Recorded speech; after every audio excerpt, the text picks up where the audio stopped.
नमस्कार दोस्तों, मैं हूं आपका होस्ट सेलन शर्मा। आप देख रहे हैं आपका अपना चैनल चंबल वाला स्पोर्ट। दोस्तों, चौथा टी20 मैच बड़े आराम से इंडिया ने जीत लिया 48 रन से। पहले खेलते हुए 167 रन बनाए 8 विकेट के नुकसान पर और 119 पर ऑल आउट हो गई थी, यानी कि 48 रन से जीत ली मैच। अब देखने वाली बात यह है कि मैच में से कुछ ऐसी बातें निकल कर आई जिन पर चर्चा करना बनता है। प्लेयर ऑफ द मैच अपने अक्षर पटेल साहब रहे। बापू बापू एक लचीले प्लेयर हैं, किसी भी डाउन पे खिला दो। कोई भी बड़ा मैच हो, छोटा मैच हो, लीग मैच चल रहे हो, सेमीफाइनल या फाइनल हो, अक्षर पटेल को आप जहाँ कहीं भी खिलाओगे अच्छा स्कोर बनाती है और परिस्थिति के हिसाब से वो खेलती है। तेज खेलना हो तो तेज खेल देंगे, रुक के खेलना हो रुक के खेलेंगे, और लंबी पार्टनरशिप की आवश्यकता है तो वो भी वो करते हैं। वर्ल्ड कप फाइनल में उन्होंने हर जगह दिखाया है। आज उनको 7-8 नंबर पर भेजा गया फिनिशर के रूप में, वहाँ भी उन्होंने अपना काम किया और 11 बॉलों पर 21 रन बनाए। इसमें एक चौका एक छक्का शामिल था। बॉलिंग की बारी आई तो 4 ओवर में 20 रन देकर 2 विकेट, महत्वपूर्ण विकेट भी लिए और प्लेयर ऑफ द मैच रहे। तो बापू तो रहे ही महत्वपूर्ण, और भी कई खिलाड़ी महत्वपूर्ण रहे, लेकिन चर्चा विशेष रूप से होगी इसमें से ओपनिंग पार्टनरशिप की। पिछले लगभग 16 मैचों की अपन देखें तो 15 या 16 मैच में लगभग अभिषेक शर्मा और शुभमन गिल, यही दोनों व्यक्ति हैं जो कि ओपनिंग करते आ रहे हैं। टैलेंटेड बल्लेबाज हैं शुभमन गिल, हर किसी के मुंह से सुन लो। जो बड़े से बड़े एक्सपर्ट है वो कह रहे हैं।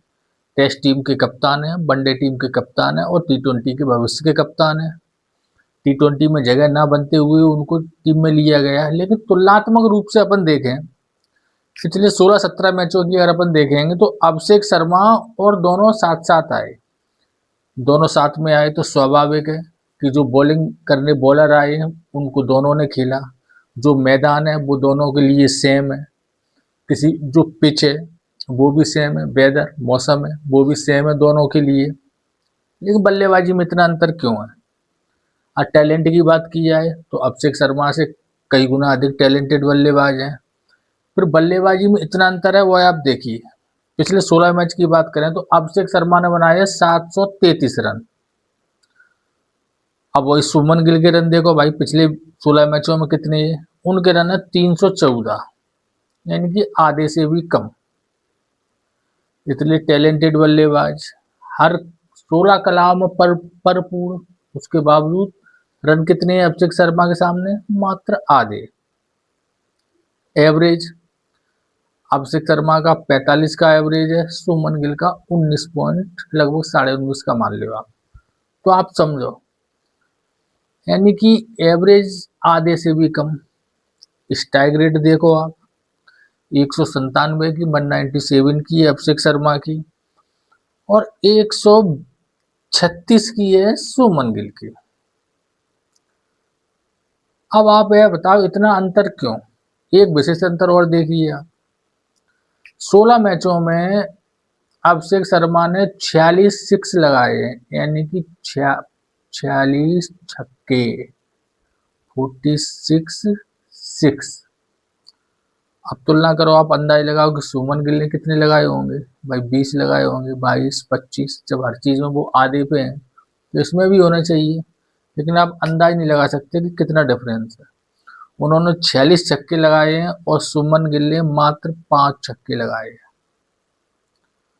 अब आप बताओ, इस तरीके की जब ओपनिंग पार्टनरशिप होगी, इस तरीके के दो अलग अलग प्रकार के ओपनर बैटिंग करेंगे जिनका एक तरीका ही अलग चल रहा है खेलने का, दूसरे का तरीका ही अलग है।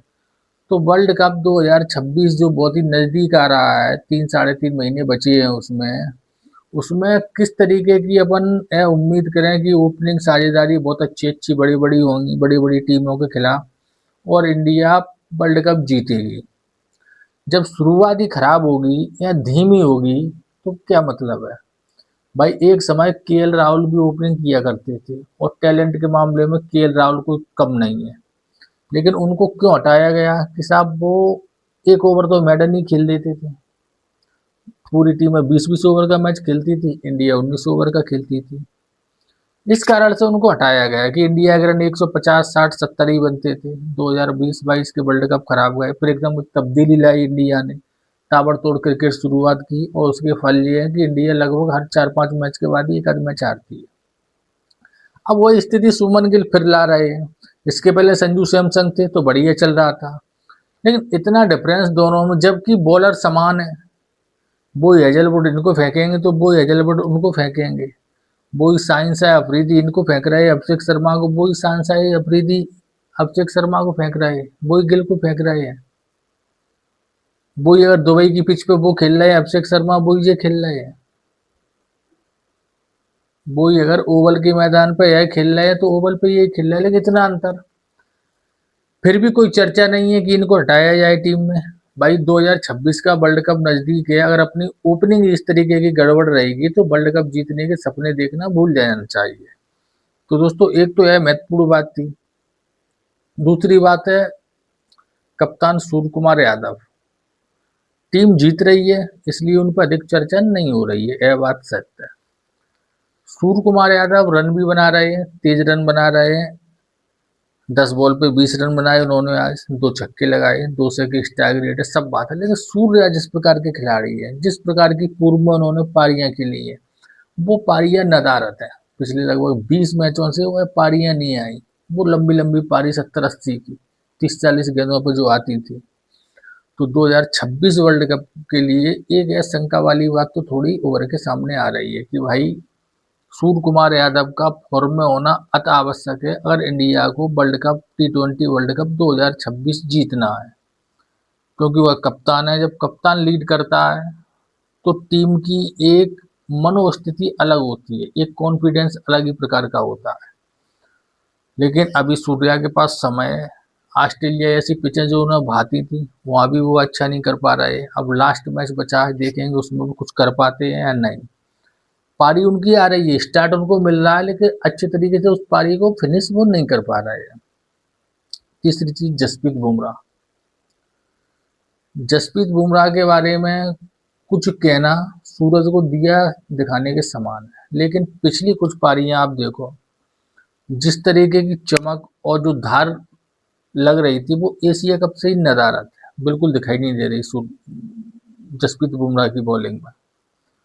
विकेट भी उन्हें मिल रहे हैं तो अधिकांश विकेट टेल एंडर के मिल रहे हैं पिछले के। लेकिन जसप्रीत बुमराह के बारे में अपन यह कह सकते हैं कि जसप्रीत बुमराह के ऐसे खिलाड़ी हैं, वो किसी मैच में किसी भी समय फॉर्म प्राप्त कर सकते हैं और जमी जमाई जोड़ी के डंडे उखाड़ सकते हैं और उनसे दुनिया भय खाती है। तो थोड़ी सी फॉर्म उनकी इस तरफ उस तरफ है या कुछ भी आप समझ लो, लेकिन जसप्रीत बुमराह के बारे में अपन ज़्यादा शंका नहीं कर सकते। लेकिन T20 वर्ल्ड कप के लिहाज से जसप्रीत बुमराह का भी फॉर्म में होना बहुत ही ज़्यादा आवश्यक है। तो दोस्तों आज कुछ चीज़ें थी जो दिखाई दे रही थी। इन जो 4-5 मैच खेले गए और पिछली श्रृंखला एशिया कप खेली गई है, बल्लेबाजी में थोड़ी संकट पैदा कर रहे हैं, चाहे वो सूर्य कुमार यादव हों और शुभमन गिल तो पूरे के पूरे ही रूप से। अब दोस्तों दुबे जी को आज वन डाउन पे भेजा गया। दूसरे T20 मैच में संजू सैमसन को भेजा गया था, स्वाभाविक है वो नहीं खेल पाया, उन्हें बाहर कर दिया गया। तो दुबे जी के साथ भी क्या है, साजिश हो रही है कि उनको वन डाउन पे भेजा जाएगा। वो वन डाउन के प्लेयर नहीं है, या दुबे जी केवल स्पिनर को ही खेल पाते हैं, क्योंकि उनका जो एक सिक्स आया था वो जंपा के खिलाफ ही आया था। तो क्या अगले मैच में हर्षित राणा को लाने की स्क्रिप्ट लिखी जा रही है कि दुबे जी को हटा के, का स्वयं वाशिंगटन सुंदर को तो अब हटा नहीं सकते अपन, क्योंकि उन्होंने तीसरे T20 में बैटिंग से जिताई और चौथे T20 में बॉलिंग से। तो आप अब हर्षित राणा किसकी जगह पे आएंगे? तो ऐसी उम्मीद लग रही है कि 5 में शायद दुबे जी के स्थान पर हर्षित राणा खेलते नजर आ सकते हैं। दोस्तों सुंदर तीसरे T20 में बैटिंग से जिताते हैं, बॉलिंग उनको दी नहीं जाती है। चौथे T20 में उनको जब किसी की ओवर नहीं बचे तब उनको ओवर दिए गए, उसके बाद उन्होंने 3 रन देकर 3 विकेट ले लिए। समझ में नहीं आता कि सुंदर को बॉलिंग क्यों नहीं दी जा रही। अब सुंदर जब इतने अच्छे प्लेयर हैं और वो अपने आप को बार बार सिद्ध कर रहे हैं, फिर उन्हें टीम से क्यों हटा दिया जाता है? यह सोचने वाली बात होगी कि अगले मैच में वो खेलते भी हैं कि नहीं। क्योंकि भाई मामला गंभीर है। टीम का जो क्रम है, टीम के जो 11 सदस्य हैं, उनमें कौन कब बाहर हो नहीं मालूम, और किस खिलाड़ी को किस पायदान पर खेलना पड़े वो भी तय नहीं है। यह एक गंभीर मामला बना हुआ है गंभीर जी का। अब लास्ट T20 मैच बचा है, तो उम्मीद करेंगे कि भाई रिंकू भैया को भी एक मैच तो कम से कम खेलने दिया जाए।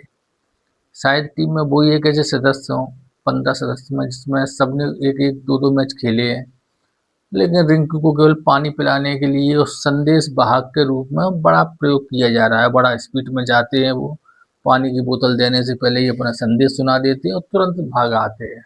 कबूतर का काम वो कर रहे हैं। तो क्या है, कबूतर का काम करते रहेंगे कि कभी उन्हें खेलने का मौका मिलेगा। अब जो 5वें T20 में देखने वाली बात होगी कि क्या होता है।